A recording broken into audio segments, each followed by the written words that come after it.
Alors, on se rappelle les consignes quand on fait un temps de méditation. On essaie de choisir le bon moment. Ça peut être le matin, l'après-midi, le soir. On essaie de se trouver un lieu qui va nous aider à nous disposer.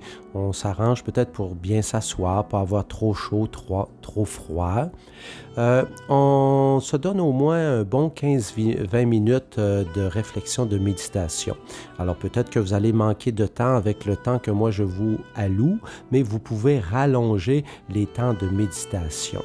Alors, je prends toujours la parole du dimanche, soit la première lecture, deuxième lecture, évangile ou des fois le psaume aussi. Alors, c'est pas une question d'intelligence. Chacun de nous, on y va avec nos possibilités, avec qu'est-ce qu'on est, parce que le Seigneur, il aime tout le monde et il veut rejoindre tout le monde. Alors, abandonnez-vous, parce que des fois, on a des idées faites en tête par rapport à des résultats qu'on voudrait obtenir, mais Dieu, on ne le contrôle pas. Dieu, on se dispose, on lui fait confiance, et ça peut arriver qu'il y a des moments de méditation qu'on le fait avec tout notre cœur, il ne se passe absolument rien, puis il y a d'autres moments où ça va être un peu comme l'exaltation.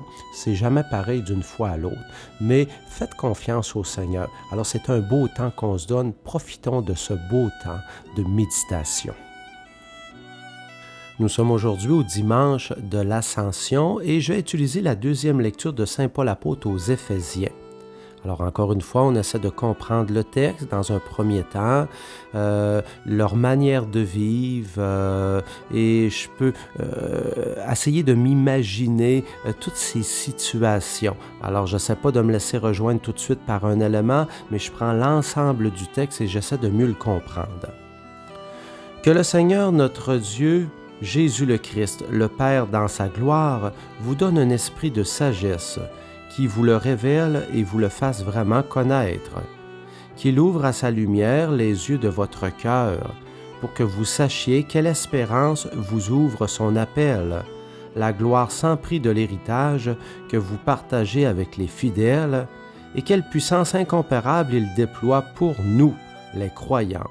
C'est l'énergie, la force, la vigueur qu'il a mise en œuvre dans le Christ quand il l'a ressuscité d'entre les morts et qu'il l'a fait asseoir à sa droite dans les cieux. Il l'a établi au-dessus de tout être céleste, principauté, souveraineté, puissance, domination, au-dessus de tout nom que l'on puisse nommer, non seulement dans le monde présent, mais aussi dans le monde à venir. Il a tout mis sous ses pieds et le plaçant plus haut que tout, il a fait de lui la tête de l'Église, qui est son corps, et l'Église, c'est l'accomplissement total du Christ, lui que Dieu comble totalement de sa plénitude. Alors vous avez entendu dans le texte, on nous dit que Jésus est à la tête de l'Église, que l'Église est l'accomplissement dans les temps à venir de tout le message de Jésus. Jésus était au-dessus de principauté, souveraineté, domination. Qu'est-ce que ça veut tout dire ça? C'est la force, l'énergie, la vigueur. Alors, il y a plein de mots qui sont utilisés. Alors, prenez le temps de relire le texte pour vraiment bien comprendre qu'est-ce qui est dit dans ce texte. Et donnons-nous quelques instants de silence.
Alors, en ce dimanche de l'Ascension, on reprend pour une deuxième fois notre belle deuxième lecture de Saint Paul aux Éphésiens.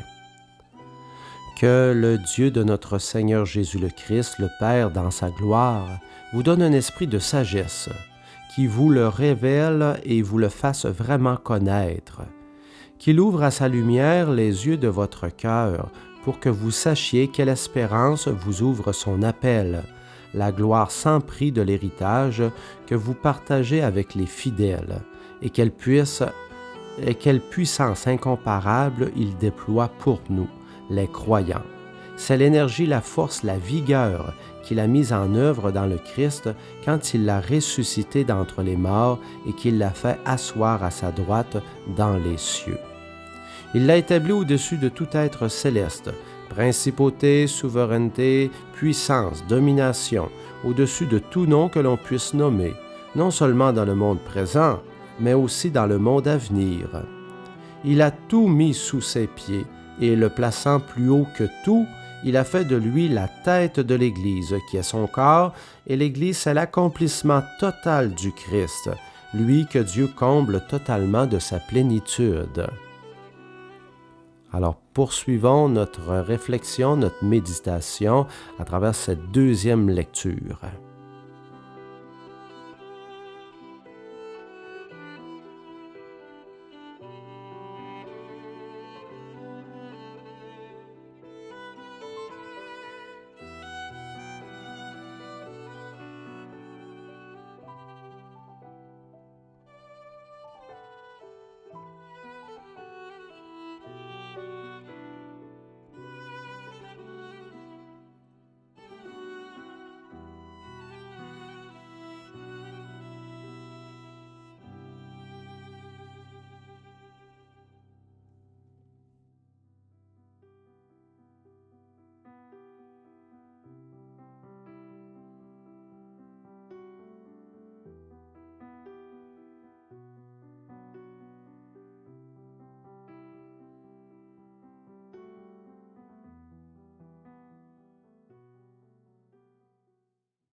Réécoutons pour une troisième fois la lettre de Saint Paul apôtre aux Éphésiens en ce dimanche 21 mai.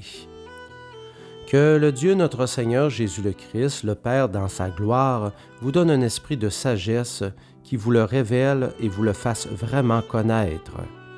Qu'il ouvre à sa lumière les yeux de votre cœur pour que vous sachiez quelle espérance vous ouvre son appel, la gloire sans prix de l'héritage que vous partagez avec les fidèles, et quelle puissance incomparable il déploie pour nous, les croyants. C'est l'énergie, la force, la vigueur qu'il a mise en œuvre dans le Christ quand il l'a ressuscité d'entre les morts et qu'il l'a fait asseoir à sa droite dans les cieux. Il l'a établi au-dessus de tout être céleste, principauté, souveraineté, puissance, domination, au-dessus de tout nom que l'on puisse nommer, non seulement dans le monde présent, mais aussi dans le monde à venir. Il a tout mis sous ses pieds, le plaçant plus haut que tout. Il a fait de lui la tête de l'Église, et c'est son corps, qui est l'Église, c'est l'accomplissement total du Christ, lui que Dieu comble totalement de sa plénitude. Présentons à Dieu en silence cette poursuite de méditation.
Merci Seigneur de venir nous bénir encore une fois.